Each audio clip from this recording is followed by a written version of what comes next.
Hey, it's Matt Pinfield back again, coming to you from Dewey Beach, Delaware, at the Dewey Beach Music Conference 2007.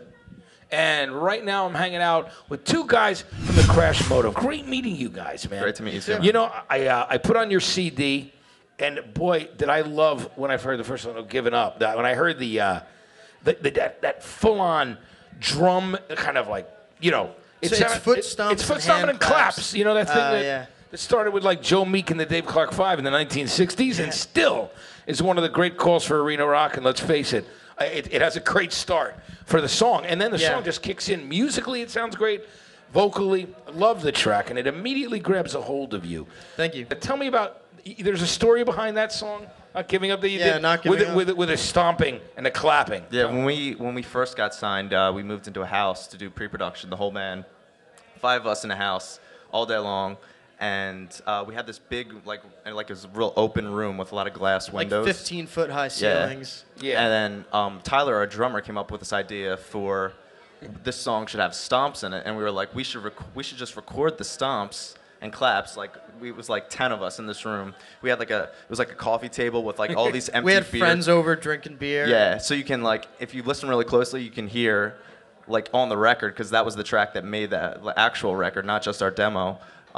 Like the beer bottles like clanging around in keys. It's got a great feel to it. I mean, as soon as it comes out of the speakers, or in some people's case, if you like the individual listening, your headphones, it immediately stands out from everything else. And I mean, I don't mean everything else on your record. I mean that a lot of other things that are out there, like when you hear it in a set of music, it's got such a cool intro, and then it just builds into the chorus. Thanks a lot.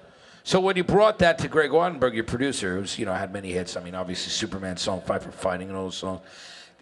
Did you say, listen, we already have this thing, and he just said that sounded great. Let's keep this. Is that what happened? That's exactly what happened. Yeah. I mean, it was one of those things. It was special to us, and he's the kind of producer who understands that. As artists, we were like, we made that.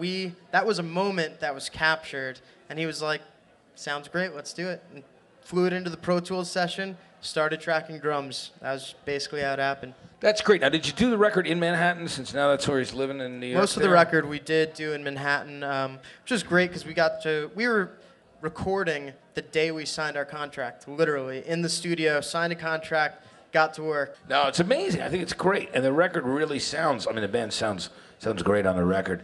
Now, you guys ended up getting signed to Wind Up Records, which is, the label that people know. It's an independent label, but it's been extremely successful. Creed and Evanescence, and then many other bands, like Finger 11 is another band. And one of the things I notice about them is that they stick by their bands. I mean, I talked to Alan and Diane Meltzer, who run the label, and Finger 11, it took them to the 3rd record before a track actually took it radio in the States, and they just had another hit off their 4th record.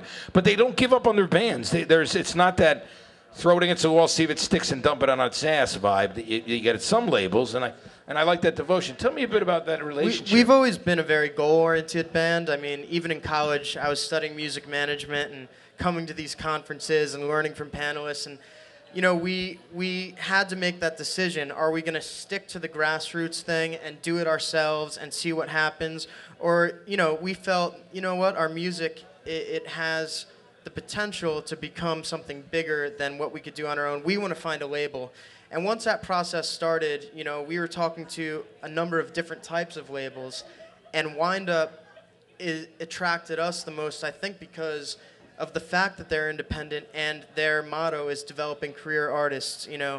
They're not the kind of label that's going to drop you. They're also, there's pros and cons to everything. And because they're a label that isn't going to drop their acts, they also believe in patience and developing and timing, and that's something that we've been a big part of, and it's been a big part of the last couple of years, and now it's all coming together, and into October 9th when the album drops.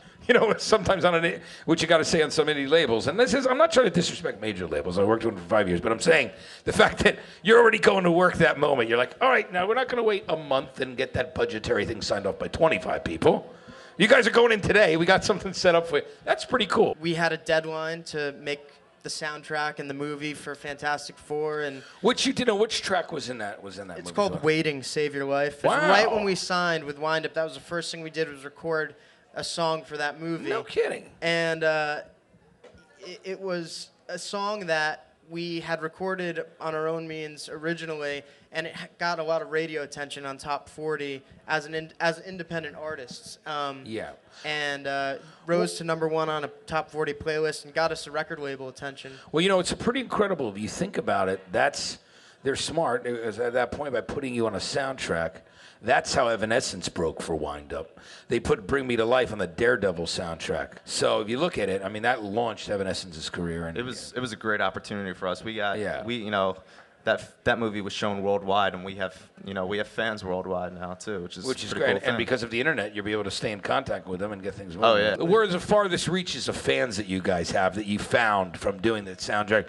How far? What's the weirdest? I know. Or I I think farthest one of the place? first radio stations we ever got added to was in in Beijing or something. I know Manila was definitely Josh, one in you the know. Philippines. So That's incredible. Think about it. Manila, Beijing. It's like the reach between the movie and the song and getting the movie out there, and then your thing on MySpace and the internet and the whole interface. It's incredible. It's a great story. I mean, I'm very impressed with the record. I think it's some great stuff on there. Thank you. Thanks, And man. I'm excited for you guys, man. I think you guys have a great future ahead of you. And are you excited to play? Is it fun to come here and play Dewey Beach Music Conference on a day like today? It's got to be great because it's not far from where you went to school. You've had this incredible journey of going to New York, living all over, and then going to L.A. to work. And now things are coming to fruition. It's got to be a great feeling. that's why we do this. We love playing live. That's our #1 thing.